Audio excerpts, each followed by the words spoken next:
नमस्कार, आप देख रहे हैं न्यूज इंडिया। आपके साथ मैं हूं निदा अहमद। बात आज मेरठ की सबसे पहले करेंगे, क्योंकि मेरठ से प्रधानमंत्री नरेंद्र मोदी ने विरोधियों पर निशाना साधा है। उन्होंने कहा कि पहले सरकार अपने खेल में लगी रहती थी, पहले उत्तर प्रदेश में अपराधियों के टूर्नामेंट होते थे। ये उन्होंने कई अहम बातें कही। पिछली सरकार पर हमला बोलते हुए उन्होंने कहा कि मेरठ ने दुनिया को भारत का साम्राज्य बताया, और साथ ही साथ उन्होंने कहा कि मेरठ ने देश की आस्था को ऊर्जावान किया है। इसके अलावा प्रधानमंत्री नरेंद्र मोदी ने और भी कई अहम बातें कही। कहा कि मेरठ ध्यानचंद की कर्मस्थली है, तो ध्यानचंद यूनिवर्सिटी की सौगात और जाटलैंड में हर हर मोदी की गूंज आज सुनाई थी। युवाओं को खेल से जुड़ी हर सुविधा जो है वो मिलेगी, ये बात और ये आश्वासन देते हुए प्रधानमंत्री नरेंद्र मोदी नजर आए। बिना ध्यान लगाए सफलता नहीं मिल सकती, लिहाजा आपको ध्यान लगाना होगा, खेलों की तरफ रुचि जो है वो बढ़ानी होगी। और उन्होंने इस दौरान इस मौके पर पिछली सरकारों पर भी निशाना साधा। उन्होंने कहा कि पहले उत्तर प्रदेश में जो अपराधी थे वो टूर्नामेंट खेला करते थे, और जो सरकारें थी वो अपने ही खेल में बिजी रहती थी। तो वोट बैंक किस तरीके से फिक्स करने की कोशिश यहां पर बीजेपी की, और ये जो तस्वीरें आप देख रहे हैं इसके जरिए फिट इंडिया तो हिट इंडिया, और अगर फिट रहेगा इंडिया तभी आगे बढ़ेगा इंडिया, इस मंत्र को आगे बढ़ाते हुए और ये संदेश देते हुए कि सभी के लिए स्वस्थ रहना बेहद जरूरी। पहले की सरकारों से यूपी में जब पहलों की सरकारें थी तब यूपी में अपराधी अपना खेल खेलते थे, माफिया अपना खेल खेलते थे। पहले यहां अवैध कब्जे के टूर्नामेंट होते थे, बेटियों पर फप्तियां कसने वाले खुलेआम घूमते थे। हमारे मेरठ और आसपास के क्षेत्रों के लोग कभी भूल नहीं सकते कि लोगों के घर जला दिए जाते थे। और पहले की सरकार अपने खेल में लगी रहती थी। पहले की सरकारों के खेल का ही नतीजा था कि लोग अपना पुश्तैनी घर छोड़कर पलायन के लिए मजबूर हो गए थे। 5 साल पहले इसी मेरठ की बेटियां शाम होने के बाद अपने घर से निकलने से डरती थी। आज मेरठ की बेटियां पूरे देश का नाम रोशन कर रही है।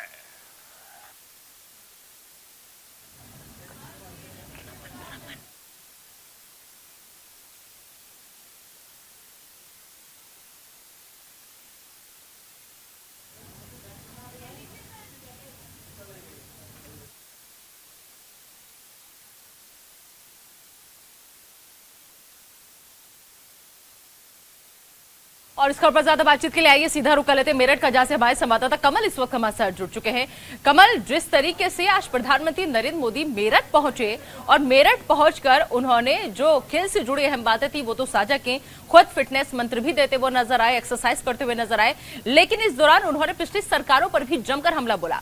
उन्होंने कहा कि पिछली सरकारों में जो अपराधी थे वो टूर्नामेंट खेला करते थे, और पिछली सरकारें अलग ही अपना खेल खेला करती थी। मतलब आज भी बहाना बेशक मेरठ था, लेकिन निशाना सिर्फ और सिर्फ विपक्षी था।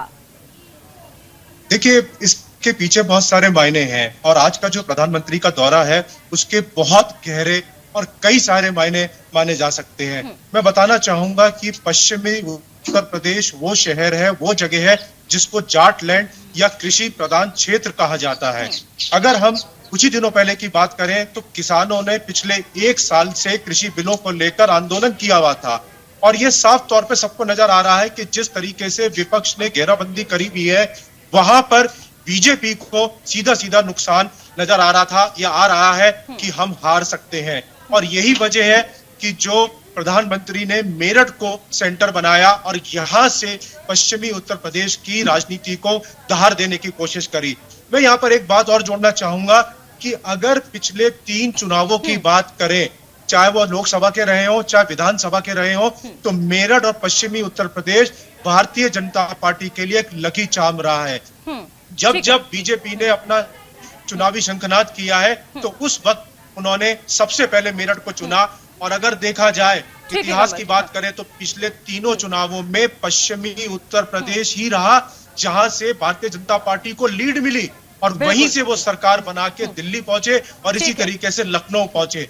तो ये प्रधानमंत्री को भी पता है, मौजूदा योगी सरकार को भी पता है कि अगर चुनाव दोबारा से दोहराना है, सरकार दोबारा से बनानी है, तो उसको बीजेपी को और उनकी पार्टी को, उनके नेताओं को पश्चिमी उत्तर प्रदेश का ही सहारा लेना पड़ेगा। और वहीं पे पूरी जी जान से बिल्कुल पार्टी को मजबूती के साथ पेश करने की कोशिश भी, चुनौती भी रहेगी, अपनी उपलब्धियां गिराने की भी और पहुंचाने की भी लोगों तक। चलिए बहुत बहुत शुक्रिया कमल इस तमाम जानकारी के लिए आपका। और अब आइए सीधा रुख लेते हैं पंजाब के पगवाड़ा का, जहां पर आपको बता दें कि नवजोत सिंह सिद्धू एक रैली को संबोधित कर रहे हैं। 25 खेडते रहे हैं, ये तेरी वारी ते फिर मेरी वारी खेडते रहे हैं।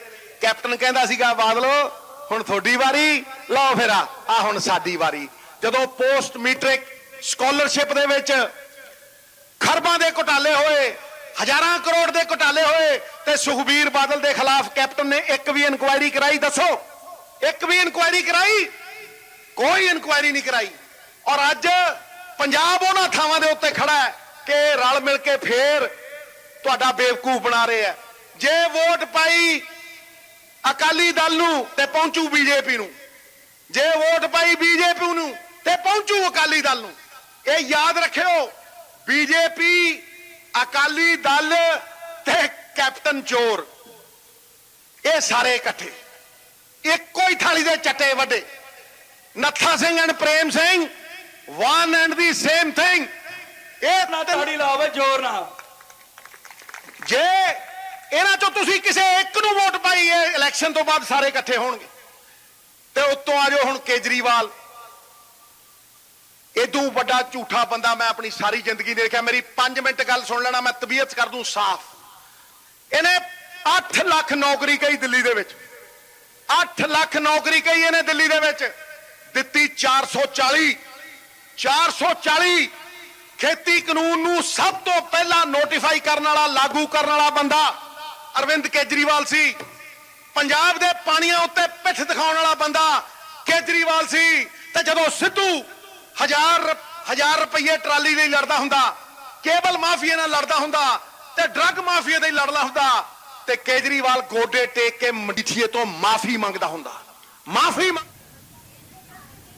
तो नवजोत सिंह सिद्धू को आप सुन रहे थे जो एक रैली को संबोधित कर रहे थे। चलिए आगे बढ़ते हैं और बात कर लेते हैं अखिलेश यादव की, जिन पर आपको बता दें कि अखिलेश यादव ने बीजेपी पर बड़ा हमला बोला है। उन्होंने कहा कि छापेमारी में जो भी पैसा मिला वो बीजेपी का था। ये बड़ा आरोप बीजेपी पर अखिलेश यादव का, क्योंकि लगातार जिस तरीके से हमने देखा इत्र व्यापारी हो, घी व्यापारी, सबके घर पर छापेमारी जो थी वो की गई और उसके बाद में कई सवाल जो थे वो समाजवादी पार्टी को लेकर उठ रहे थे, क्योंकि सीधा सीधा कनेक्शन समाजवादी इत्र के नाम से वो पूरा कारोबार जो था फल फूल रहा था। लेकिन अब जितनी तादाद में रकम बरामद हुई उसके बाद अखिलेश यादव का साफ ये कहना और ब्रेक आपको बता दें कि बीजेपी पर ये आरोप कि ये जितना भी पैसा मिला है वो सब सिर्फ और सिर्फ बीजेपी का है और वो बीजेपी छापेमारी में जितना भी पैसा मिला वो बीजेपी का था। और बीजेपी जबकि ये कह रही है कि अखिलेश यादव के जो लोग करीबी हैं उनके यहां से ये पैसे बरामद हो रहे हैं, लेकिन अखिलेश यादव ने उल्टा ही पलटवार बीजेपी पर कर दिया और बीजेपी पर बड़ा हमला बोलते हुए उन्होंने कहा कि छापेमारी में जो भी पैसा मिला वो बीजेपी का था।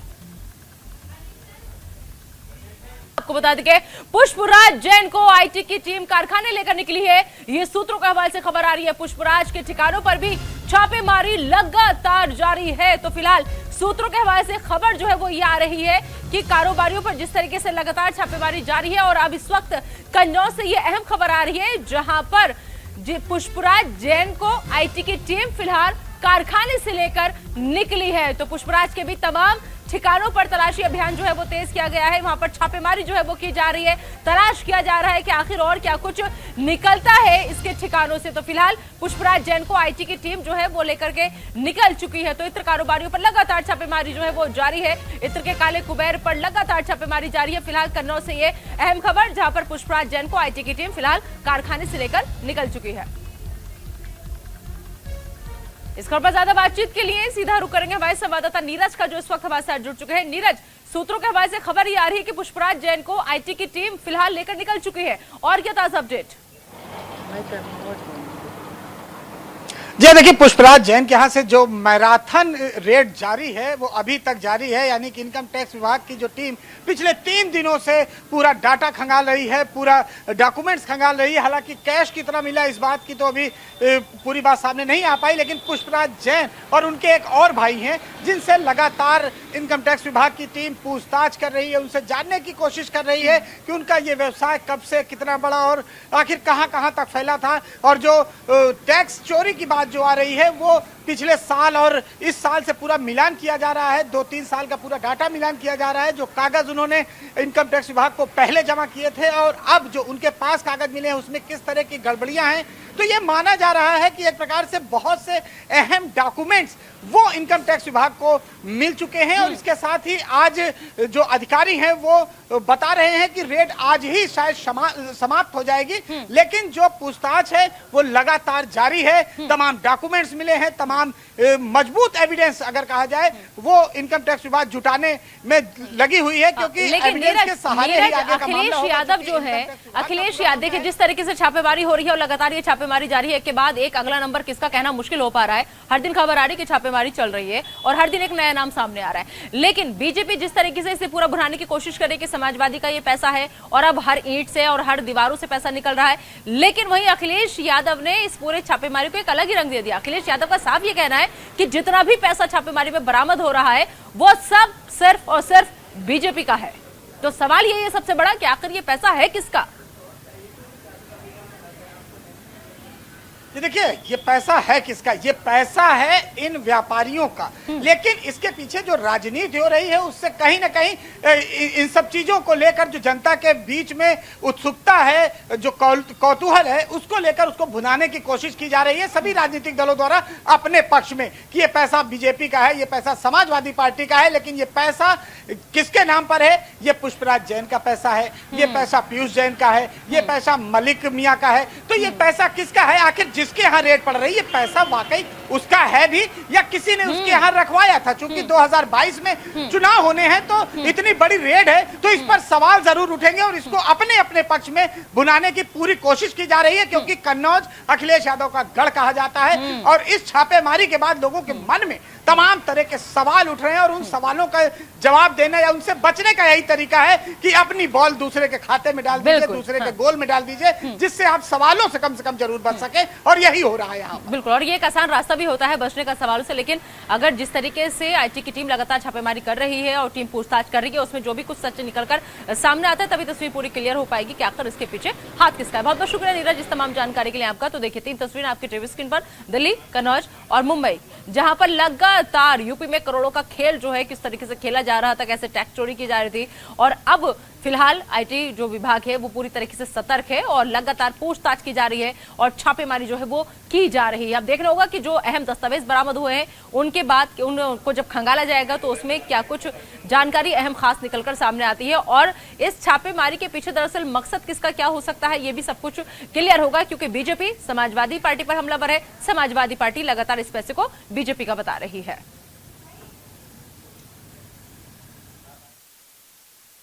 हमारे साथ तमाम ऐसे लोग हैं, इस क्षेत्र के ग्रामीण लोग हैं जो इन फूलों की खेती को करते हैं, इनसे इनका गुजर बसर चलता है। यहाँ पर किस तरह से ये खेती की जाती है और कितने लोग इस कारोबार से जुड़े हुए हैं इस गांव के? पूरा घर जुड़ा रहता है सर, पूरी फैमिली की इससे मतलब जो है रोजी रोटी चलती है और बहुत सी चीज़ें हैं। हम लोग मजदूरी पे इसको 12-13 रुपए किलो की तुड़ाई पे तोड़ते हैं, फिर वहाँ पहुँचाते हैं फैक्ट्री में। ये है। अच्छा, ये जो खेत हैं ये आप लोगों के हैं? जी। अच्छा, किस तरह से यहाँ पर काम करते हैं? बटाई पे देते हैं या किस तरह से? नहीं, जो लोग अपने आप नहीं कर पाते वो बटाई पे देते हैं, जो जिनका अपने आप हो जाता है वो अपने आप करते हैं। ज़्यादातर लोग अपने आप ही करते हैं ये काम। अच्छा, यहाँ से फूल तोड़े जाते हैं, फिर कहाँ जाते हैं, कैसे इसको? ये जो है आड़त के माध्यम से फैक्ट्री तक पहुँचते हैं। अच्छा, कै रुपए किलो लगभग ये फूल वो होता है? इसका कोई भाव ये क्लियर नहीं है, कभी तो 30 रुपए में भी, कभी 20 रुपए में, कभी 50 में, कभी 70, इस टाइम पे 70 रुपए में चल रहा है। जैसा समय हो वैसा। जैसा समय वैसा भाव। अच्छा, जो ये गांव है यहाँ के लोग मैंने देखा कि यहाँ पर फूल का ज़्यादा कारोबार है, तो यहाँ पर जो धान है या गन्ना है या तमाम तरह की जो फसल होती है वो यहाँ पर नहीं देखी हमने। वो यहाँ पर नहीं होती। यहाँ पे जो गुलाब है, बेला, इत्र की ही चीजें होती हैं ज्यादातर। अच्छा, तो एक और हमारे साथ ग्रामीण आ गए। यहाँ पर जो खेती होती है वो मूल रूप से किस चीज़ की होती है और कैसे कन्नौज पूरे देश को महकाता है? जी, हमारे यहाँ जो है गुलाब, बेला, मेहंदी और गेंदे का फूल जो पूरे विश्व में इत्र के नाम से मशहूर है, और यहाँ केवल इत्र के ही पुष्प पाए जाते हैं। यहाँ जो है जो भी कार्य होता है वो इत्र के संबंधित का ही है, इसी से हम लोगों का जो है पेट पाँव चलता है। और हैं हमारे साथ जो फूल, आप काम क्या करती हैं यहाँ पर? अब हम मजदूरी करते हैं। अच्छा, कितना कमा लेती हैं? किलो 50 रुपया कहूँ, 70 रुपया कहूँ, और कहूँ 100 रुपया, बस इससे ज्यादा नहीं कमाई। अच्छा, एक दिन में लगभग 50 से 100 रुपए आप कमा? हाँ हाँ। तब से इस काम में जुड़ी हुई है और घर कैसे चलता है? 2-3 बस सही हुई गई, इसे टोर रहे हैं। अच्छा, घर के और भी लोग काम करते हैं इसी का? हाँ, यही के मंजूरी भाई खुरपी वाला काम करते हैं। पैसे कैश में मिल जाते हैं रोज? ना, यही से दे देते हैं 100 रुपया। तो घर कैसे चलता है आप लोगों का? ऐसे चलते हमारे लोग कार मजदूरी कर रहे हैं, खाई रहे हैं। जिनके घर करोड़न निखरत है वो नाई को कोई मोदी होगी ऐसे बताओ डारी नहीं सकत, जो कोई खत्म हमारे लोगन के डाल दें, कबहू नहीं डाले। अरे यहाँ पे जो व्यापारी उनके पास तो बहुत पैसा निकल रहा है, अभी भी रेट चल रहा है। पास पैसा गरीब का उनके घर ही निखारन जाए है। अबे मांगे, अबे अम्बूज नहीं तुम्हारे का छापा पर रो। आपकी मजदूरी ज्यादा होनी चाहिए। नहीं, मजदूरी बढ़नी चाहिए कि नहीं? आप लोग बढ़ने चाहिए। अबे बताओ, जिनके घर निकल रो करोड़न, तो अबे बुझलियो कि निकल छापा पर रो, तो कहते जा जा जा जा जा जा जा हिन तेरे। वैसे पंफी भाई मदद ज्यादा करता था कि लड़किनी की शादी में रुपया देते और दवाओं में भी देते, और पीसी जिन कुछ नहीं, उनको जान ही नहीं पाई। हाँ, पंफी जिन आँखी बनाई सुविधा, कमर सुविधा, उनने तब भी सुविधा दी। अच्छा, सब आप लोगों को ख्याल रखते थे? पंफी जिन वही के घर तो बेकार ही पर छापा है। हाँ, उन्हें बहुत सुविधा करी। बिहार में अगर कारण दे आओ तो 1000, 5000, 10,000 दे आवत हैं। हाँ, पंफी के तो बेकार है करी। सुना आपने कि छापेमारी पर क्या कहना है लोगों का और कैसे देख रहे हैं इस पूरी छापेमारी।